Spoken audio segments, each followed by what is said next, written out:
All right, I hope that you'll give me just a few moments to sit here and to brag a little bit on Indiana University. Okay? So they won the national championship last night against Miami on Miami's home field, all right, and beat them. Had more fans at the game than Miami had fans there. It was 60-40 is what they broke it down. 60% of the people awesome. In that stadium were Indiana fans. But a lot of people don't know about the alumni base that IU has. It's the largest in the United States of any university. They got more, graduates and people who are alumni than any other university.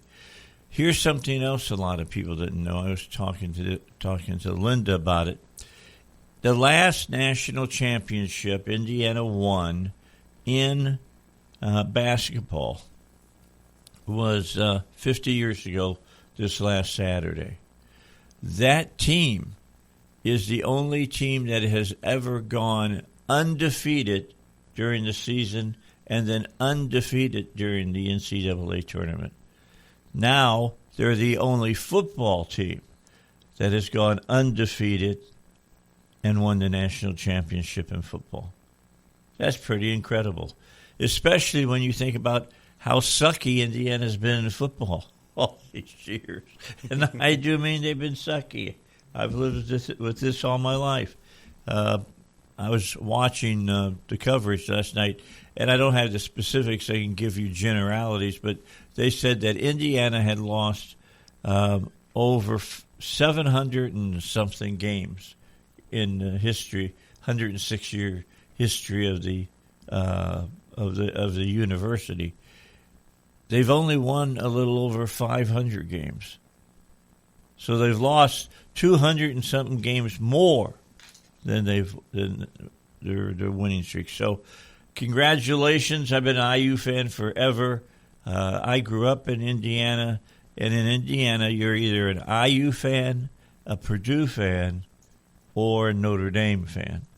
And I am an IU fan and have been since I can remember. I remember my science teacher in ninth grade, Mr. Hedges, lived next door to my best buddy, Dan Gamilleri, and I was over at his house to watch the national championship back in the, I think it was 85 that they won the national championship the last time. So, it's time for IU to get their program back together and win some again. But anyway, we went over to Mr. Hedges. Now, that's one of my teachers, all right? We went over to Mr. Hedges' house and watched the game. Now, I wasn't in high school any longer, but it sure did feel weird hanging out with one of my high school teachers and watch the game. And then watch him leave, walk out the house to smoke a cigarette. And then he drank a beer in front of us. It was traumatic. I had never seen my teachers do that. That was really, really strange. All right, Ryan Norris is here today. Morning, and Dave. It's good to have him here. He comes and visits us typically about every Tuesday of every week, and he'll spend a couple hours with us today. Big news from Americans for Prosperity, and it's the Pathway to Zero. And now this is something new that you all have started. Yes. And this is getting us to zero income tax, right? Yes. So when you look at states that are thriving, that are attracting business, that their people are, have the money they need to improve their quality of life, they have low or no income taxes. Yeah, so we're highlighting that. But let me ask you a question. Mm-hmm. For instance, let's talk Texas just for a moment. Mm-hmm. My daughter and her husband live in Texas. They live south of San Antonio. And then I've got a lot of friends that have moved to Texas. And they might not have an income tax, mm-hmm. but Lord have mercy when you look at their property taxes. They're ridiculous. Well, you don't have to tax shift. you can have. There's multiple ways that government creates revenue, and Arkansas has been doing a really good job, so well that over the last 10 years we've cut rates from 7% down to 3.9%.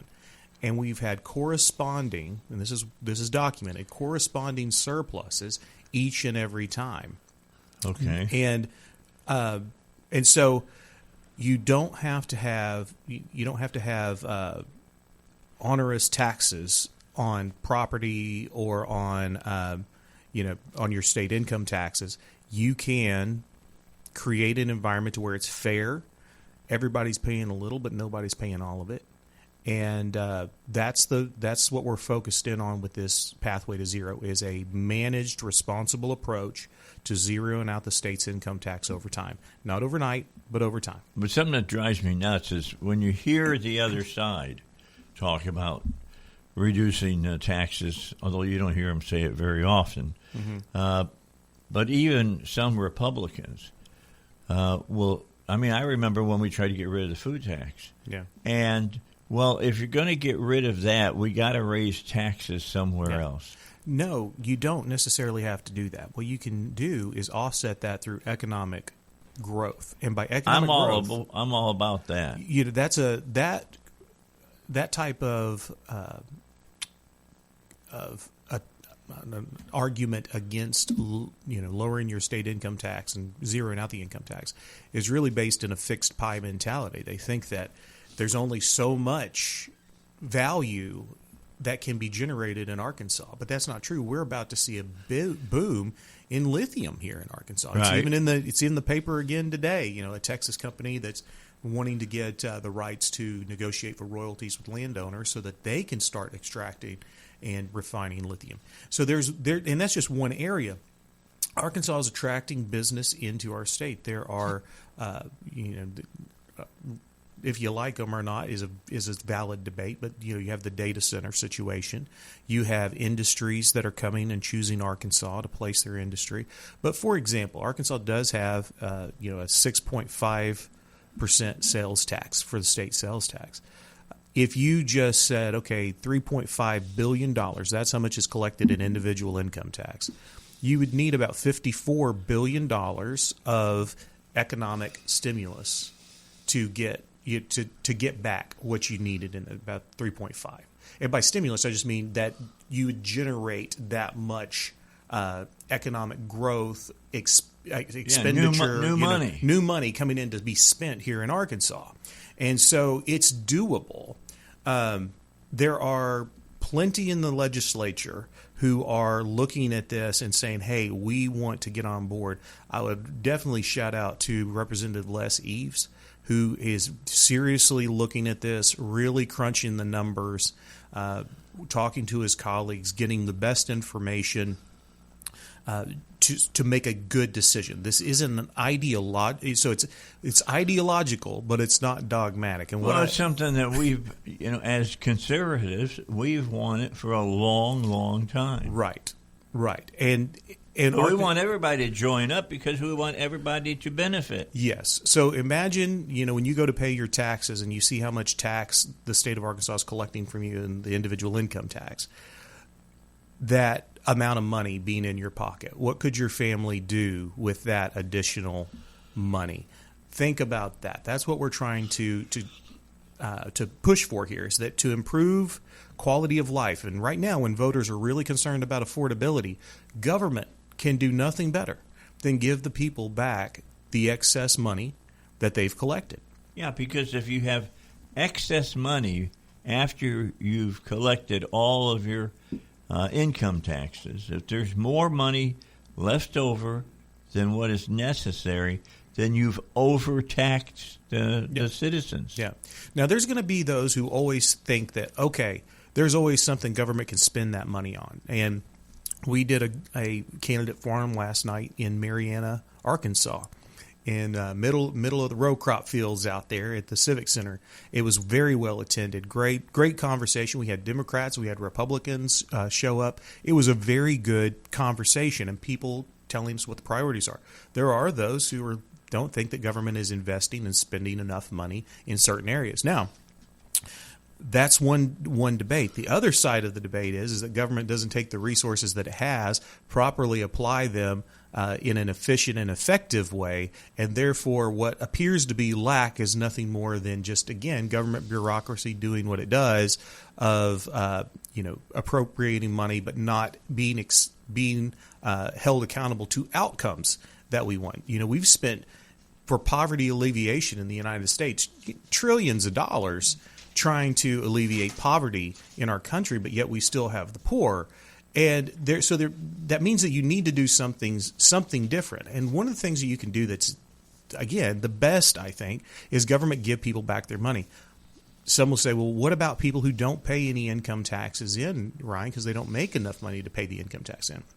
Well, imagine what happens if the economy is growing, new businesses are coming in, new businesses are needing more people. There is a demand for workers, and they're willing to pay higher wages because, again, it's a free marketplace. They're wanting to attract in the best people. There's the opportunity to have better jobs come into Arkansas. There is the ability to just have new businesses to where you have more choices where to spend your money. New competitors come in and put downward pressure on prices. That helps people who don't pay income tax at all. They are able to have their dollar go further faster. And so there's all kinds of scenarios that have played out that show that this works. There's states that have this, and they're attracting in industry and business. Arkansas is on the cusp of being able to lead in this space. I was on the One America News with Riley Lewis last week talking about this, and I'm bullish on Arkansas. I'm a 30-year Arkansan. I want our state to be number one in every metric that we can make it. And this right here, I think, is the next step in attracting in business or helping our businesses here to grow. A lot of times the conversation is attracting, and I get it. That is one of the effects that would happen. But what I'm really excited about is what can we do for our people here to alleviate their financial pressures in their life and to help them prosper as well. And this, I think, is a reasonable way for government to start doing that. Okay, we're going to run through it for you. When we come back, we'll start doing that here on the Dave Elswick Show. It's 18 minutes after 7 on a Tuesday. It's the second day in our new digs here over on Rodney Parham at 11300. That's the office building we're in. We're on the second floor. We're in room 210. Stop by, visit, see what the station looks like. It's very nice. They've done a great job of getting it ready for us here. And yesterday was our first broadcast. Today, the second. And from, I don't know how long we'll be here, I guess, until the cows come home. So we're looking forward to it here on 101.1 FM, The Answer. Our break is being brought to you today by good folks over at Your Health Plan Man. And they want you to remember that the Affordable Care Act is a misnomer because it's not affordable and it doesn't care about you, to be honest. The money that you're being given to offset the price of your insurance, your health insurance, is going down, while the price of your health insurance is going up. So you're getting squeezed by both ends of that equation, and that's not good. So what do you do about it? Well, here's what I'd like you to do. I want you to get on your computer, and I want you to text now to 501-650-6520. That's now to 501-650-6520, and the folks at Your Health Plan Man will send you a text back and give you all of the information you need to have to save money on your health insurance and get better health insurance, in fact, and not have to worry about the federal government giving you, subsidies that are going to change from year to year. Again, that's now to 501-650-6520, and they will take good care of you. Hey, don't forget that Thursday night at 6:30 over in the Benton Event Center, that's on I-30 in North Benton. It'll be Bow Ties for Babies. And this is the number one fundraiser for the folks at the Arkansas Right to Life organization. Tickets are $125 a person. That includes your dinner. And dinner, Ryan, you were there. Were you there last year or the year before? Last year. Last year. Okay. Dinner was pretty good. Yeah, it was good. Usually you go to one of those plate dinners and it's rubber chicken or something. Yeah. I forget what it was last year. It's like a pork cutlet with. But it was pretty good. With really good sauce, I remember. Yeah, it was good. It was tasty. So if you'd like to go and support Arkansas Right to Life, and they got two really good speakers this year. Scott Jennings, the conservative on CNN, will be here to speak, and he's also got a radio show. We Carry It. He's on from noon until 2. And then, secondly, Sam Brownback is going to be here. If you've never heard him talk, you need to. He's the former Kansas governor and U.S. ambassador, and he'll speak as well. So it's $125 per person if you own a company and you want to buy a table, or you just got the disposable income so you can buy a table and invite 10 people to be at your table. It's $1,250. It breaks down really nice. And, I hope a lot of people buy tables this year, have two good speakers, have something decent to eat, do a little hobnobbing before it all gets underway, and say hi to everybody. And the event will include an opportunity so that you financially can support Arkansas Right to Life. That's this Thursday, January 22nd. It gets underway at 6:30, and dinner goes until 8:30, and then the rest of the program will commence afterwards. It's the Dave Elswick Show. Glad that you're with us today. As I told you when we started, we're in our new digs, and we're next door to Americans for Prosperity now. Yes. So conservative groups are taking over the second floor here at 11300 Rodney Parham Road. Okay, so how do we implement this pathway to zero you're talking about? As far as that goes, Ryan. So Arkansas has been cutting taxes over the last 10 years, and what's been happening is the General Assembly will look at the certified surpluses, and then they make a decision. Do we want to cut? Do we feel like it's time to cut? Etc. So it's been in the hands of our lawmakers that, based on how they're viewing things at the time, do we cut or not? We've even had special sessions called. I'll say this, that Governor Sanders has already cut 3 times, I believe, maybe 4. I think 3 minimum. And 2 of those have been under special sessions, to where she's called special sessions to cut the tax. That's how high a priority it has been for her. And she's taken the rate down from 4.9 down to 3.9. So that's a whole point. And Governor Asa Hutchinson took it from 6.9 down to 4.9. So he did great work. Very first cut actually came under Mike Beebe and the General Assembly that he had at the time, that lowered it by 1/10 of a point from 7 to 6.9. Ooh. And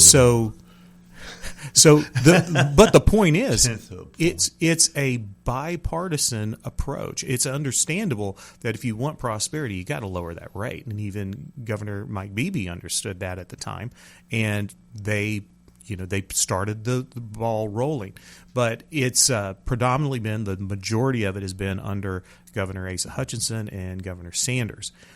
Now, this is a dynamic space. We can sit around and say, wow, 7% down to 3.9%. That's great, Ryan. Why aren't we happy with that? Well, because no other state around us is happy with their tax rate, and they are driving down their taxes. And there are already plans in Oklahoma, Mississippi, Missouri, and Louisiana to get to a zero tax rate. And we already have a zero tax rate in Tennessee and in Texas. Yes. So we're surrounded by a move towards getting rid of income tax. Yes, we are on the cusp of that happening in our region. And what's happened is these states are looking at policies. They will put into policy the criteria for the triggers and when to cut. They basically, I won't say necessarily straight up automate, but they will be forced to make decisions about cutting taxes when the surpluses hit certain amounts, and the projections are that those surpluses and those cuts would be equal to or greater than what they're going to be cutting in the tax. So we can't sit back and just pat ourselves on the back. The governments around us, the state governments around us, are going to take this so seriously and signal to business and to folks who want to migrate to their states that we're so serious about making sure you have the dollars you need for your family, that they're putting this actually into code and not leaving it up to whims, but making it actually a process. And so the first thing that we want to do is get to a flat rate and then work that down over time. All right, we'll talk about how do you get to a flat rate. What do people agree on? Maybe there's some agreement we don't know about. We'll find out when we come back. Ryan Norris is from Americans for Prosperity. He's the Arkansas chair. All right, back with you here on the Dave Elswick Show. Ryan Norris is here. He is the chair of the Americans for Prosperity for Arkansas's chapter, and he travels around the United States and keeps us up to date on what other states are doing as far as keeping their economy healthy and making it more healthier. And he's working with the legislature here in Little Rock to try to spur on the state of Arkansas to get rid of the income tax. And how long are you saying that this pathway to zero will take? Well, so it depends on the projections. And by that, what I mean is if you take where we're at now and you say that we're going to use economic growth, so surpluses. The Arkansas economy grows, we have surpluses in our government, and then we're able to then take the cut. It could take, 15 years. It could take 20 years. However, being, as I say, bullish on Arkansas, I think that our future is much brighter, that we're going to attract business. Businesses are going to grow here. More people are going to be employed. They're going to have better jobs. We're going to be spending that money, and that's going to allow us to have higher surpluses, which lets us drive down that rate even further, faster. Okay, so here, repeat after me. Bully. Yeah, bully. Like Theodore Roosevelt when he was president. Yes. Because he was the head of because the Republicans didn't want him to run for president again, and he did. And he ran as the Bull Moose Party. Yeah. Guess what? He won. Mm-hmm. He did. He definitely did. That was a man of pure will. He would get it accomplished. But that's what Arkansas is in a really great position. We have 44% of our fiscal spending is in reserve funds right now. We're better positioned. I think I gave you some documents, some research from the Abundance Institute out of Utah. And they look at Arkansas and they will tell you that our surpluses we're like number 6 in the nation for having the reserves to take care of an economic downturn. Yeah. That's a positive thing. On top of that, we have the Revenue Stabilization Act, which has kept us from going into debt as a state to where we can't spend more than we take in. And so we're in a really good position, and we've been driving this down. Some of the issues that we have also are just the complexity we have, one of the most complex tax codes around because it's a graduated rate structure, and it has multiple brackets and separate rate tables, and you'll see that. So certain amounts of money that you make are taxed at different rates. And so we could smooth that out and clean that up. One way we go about this and this is actually an Americans for Tax Reform main talking point. We're doing work with them. They're contributing to this plan, Grover Norquist is, about flattening the rate. And we could do that at any time. We just would then need to make a standard deduction that everybody below that rate would basically have a standard deduction that would keep them from paying in taxes. So we'd have to figure that out in the mathematics and the formula for the revenue and the expenditure. But it could be done at any moment. We could today make 3.9. Well, I say today, but Arkansas could go at any time and make 3.9 the flat rate and just take the reserve funds that we'd have as a standard deduction, calculate that together that everybody under 3.9 wouldn't pay anything in based on that deduction, because some are paying less than 3.9 right now. So to our elected officials, instead of looking for places that you can raise money, giving everybody free breakfast at the school system or whatever, let's look for ways of giving more money back to businesses and individuals so that we can get rid of the income tax. Yeah. And so I'm very heartened because I am hearing from around the Capitol that there are current plans and just initial plans to see how can we make Arkansas government more efficient, less costly. Because that's one thing that comes up all the time is, well, Ryan, didn't Kansas try this? And what happened there? Well, Kansas set this path in motion, but they didn't. They then went and started increasing their spending. Arkansas has got to rein this in. And what this does with this pathway to zero, this is why I like it, is it prioritizes the taxpayer above all the other programs. If you don't have the taxpayer, you don't have a government, right? Right. Because that's how you get your funding. And yet they're the ones taken advantage of the most. Now, Arkansas is doing, again, a great job, 7% down to 3.9% over the last about 10 to 15 years. But many times when you are looking at the news and you see your federal government, particularly, that there's waste, fraud, and abuse, like what we're suspecting and is actually happening, and people are being prosecuted for it in Minnesota is just a scratch. Yeah, on a dog's butt. To be honest. And that's what makes people frustrated. Is like, why do I want to give my money into systems that are not run effectively and efficiently? And changing that sometimes, particularly when we're talking about the structure of government and cutting the size of it, it can take a little time sometimes. But Arkansas's been on that path. There's already been studies done around this. Asa Hutchinson put together a panel that included, then Lieutenant Governor Tim Griffin, to look at how can Arkansas cut modernize and cut back. Yeah, and that policy is still being looked at. Quit looking and do. Yeah, and I think we're on the cusp of that, to be honest, David. From what I'm hearing, and I'm skeptical all the time about this, but from what I'm hearing from multiple sources of individuals who are in the know about what the focus is going to be, that seems to be a top priority. Arkansas has comparatively some of the highest spending in government per capita relative to its citizens. So we have things that we can do to tighten that up. All those savings can then be used to increase the surpluses and then give that back to the taxpayer in the form of the tax cuts. That's the way it should work. Yeah. The government should not be taking more money from the taxpayers than what they need. It should be, as little as possible. Yeah. And so I think that people are in this space to where they're like, well, where in the world is my money going? There's some taxes that AFP fought against at the state level, some sales taxes back for roads.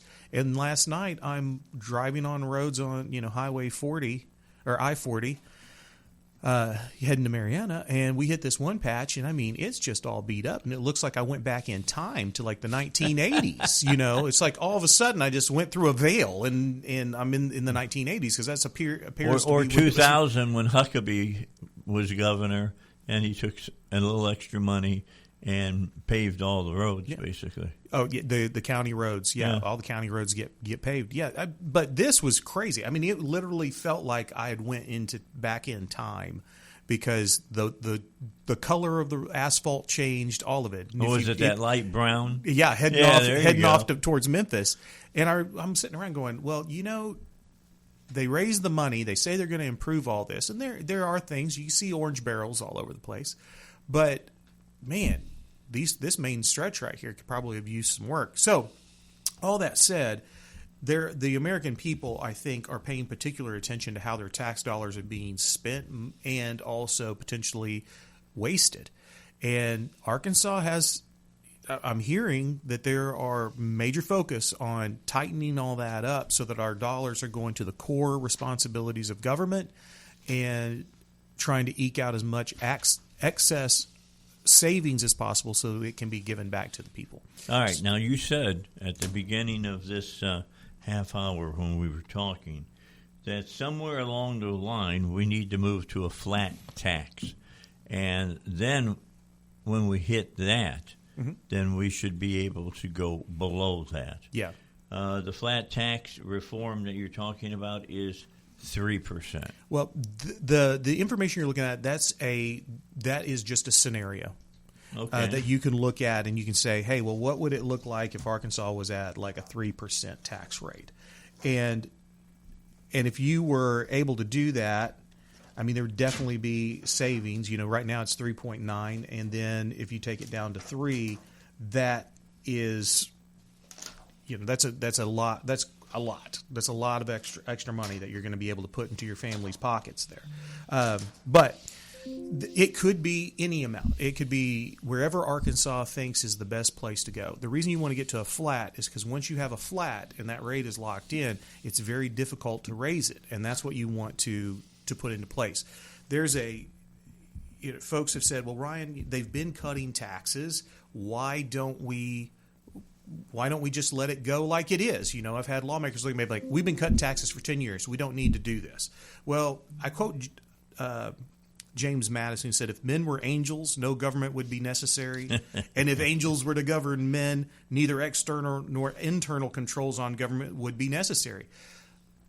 However, our elected officials are men, not angels. That's right. And the way to put into place internal controls on government for the taxpayer would be to pass a policy that prioritizes the taxpayer above every other expenditure, every other program in government, and says once the core functions of government are funded, then the remainder needs to be given back. The excess collected needs to be given back to the people in the form of a tax. Yeah, and I was going to point out to everybody that Gabriel or Michael is not working with the local voted legislators. I mean, Gabriel's not walking around in a suit and tie over at the legislature with his wings coming out his back. Right. That's not going on right now. Right. It's not happening. So therefore, I appreciate what all of our lawmakers have done to this point to drop us from 7 down to 3.9.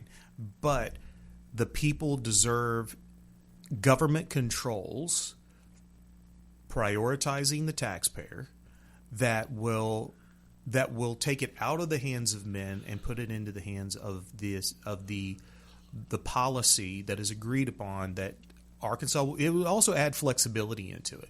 That if we don't have the money to cut, the trigger isn't hit, then we can't cut that time. If there's an economic downturn, you have to figure out for that. But if you take that into consideration, that we don't have to necessarily cut every time, we just cut when there's growth, then what's the next round of policies that you want to do, Dave? You want to do regulatory reform. You want to make it easier for business to get started here. You want to make it easier for entrepreneurs to start and expand their businesses here in the state. You're going to try everything you can to lower the cost of government and to increase the prosperity for the people via positive regulatory reforms, or economic growth reforms.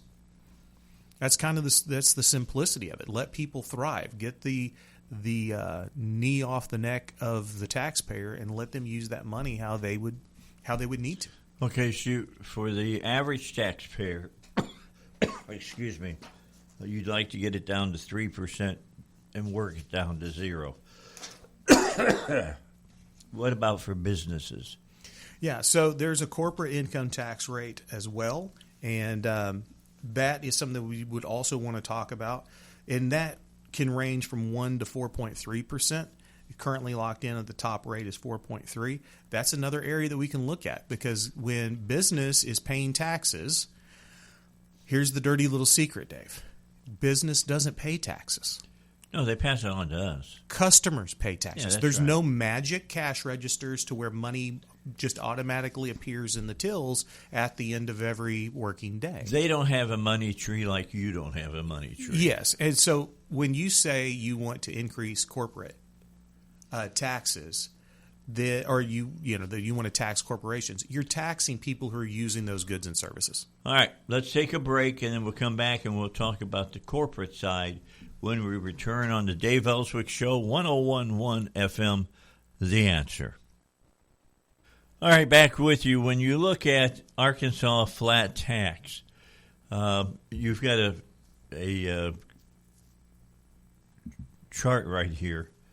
It says that if you're starting out when you're looking at this, it says people, I guess, making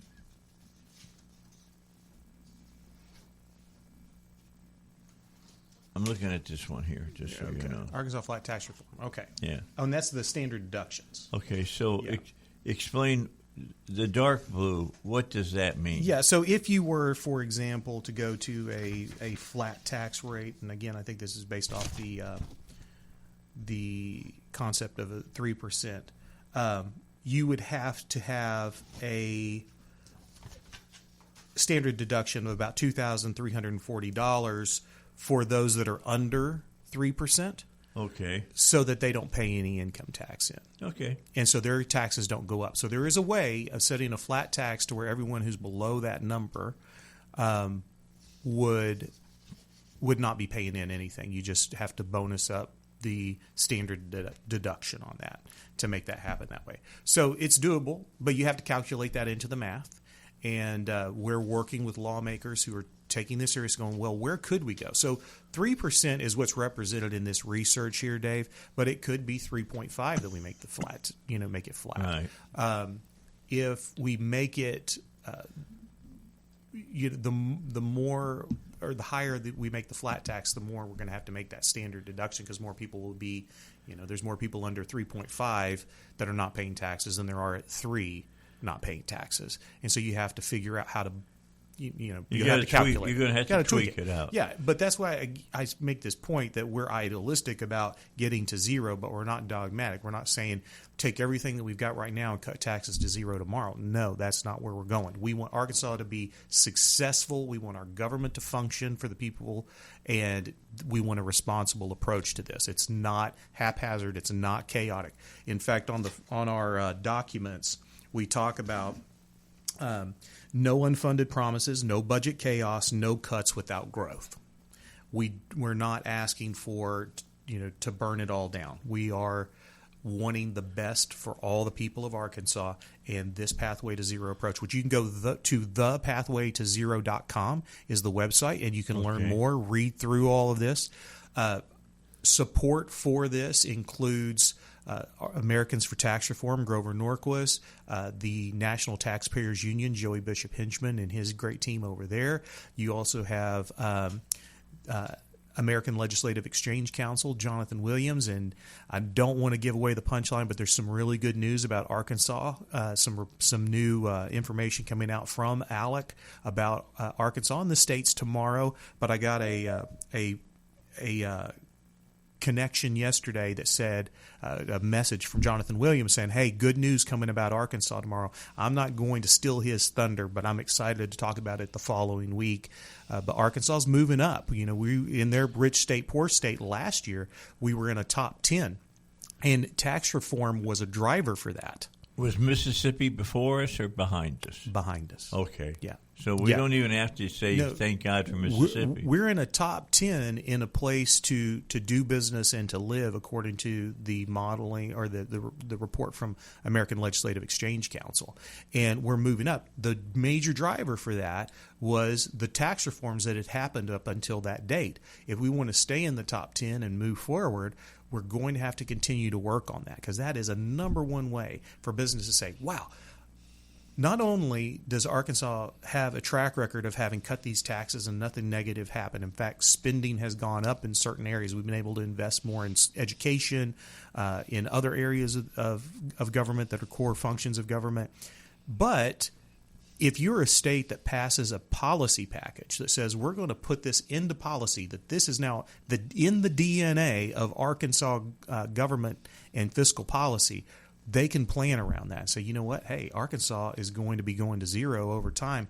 You know, if it's going to be 10, 15 years, let's go do our business over there, because we know that each time that there's success and surplus, that's going to be applied to lowering our rates.